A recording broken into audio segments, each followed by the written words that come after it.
হুম। হ্যাঁ দেবুদা বলুন, আজকে শুনানি কি হলো? আজকের আমাদের আইটেম নম্বর ছিল 4।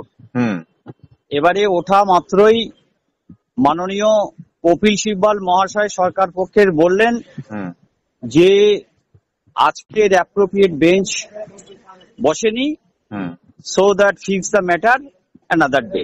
হুম তখন বিচারপতিদ্বয় নিজেরা একটু যুক্তি করে নিলেন, আলোচনা করে নিলেন, হুম বললেন 1 মিনিট। যুক্তি করার পর জানালেন যে ঠিক আছে, আমরা ডেটটা ফিক্স করব, ইন্টারেক্টেড হিয়ারিং হবে মানডে অর ফ্রাইডে। আচ্ছা। সেই ডেটটা এখনো জানাননি, হুম হয়তো আজকের বিকেলের মধ্যে জানিয়ে দেবেন। আচ্ছা। অর্থাৎ যে পরপর ডে টু ডে হিয়ারিং হয়েছিল 4, 5, 6, 7 হুম বিচারপতি হুম সঞ্জয় কারোল এবং প্রশান্ত কুমার মিশ্রার ডিভিশন বেঞ্চে, হুম হুম অর্থাৎ আবার ওই বেঞ্চটাই গঠন হবে হুম পরবর্তী দিনে। বুঝতে পেরেছি। এই হচ্ছে বিষয়টা দাঁড়িয়েছে আজকের। ঠিক আছে, বিচারপতিরা জানিয়েছেন যে আমরা ডেটটা জানিয়ে দেব। ঠিক আছে দাদা।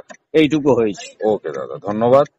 আর আরেকটা বিষয় হচ্ছে, আজকের ইমপ্লিমেন্টের পক্ষ থেকে গোপাল সুব্রমণিয়াম জি দাঁড়ানোর কথা ছিল, তিনি দাঁড়াননি। তার জুনিয়র বিক্রম ব্যানার্জি জানিয়েছেন হ্যাঁ যে মাননীয় মহাশয় বা মাননীয় বিচারপতি, মাই লর্ড, যদি ডেটটা 8 সেপ্টেম্বরের পরে হয় হ্যাঁ তাহলে ভালো হয়।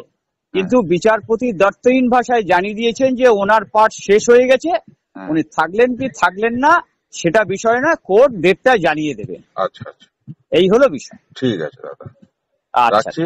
হ্যাঁ হ্যাঁ, নমস্কার। ওকে, হ্যাঁ হ্যাঁ। ওকে।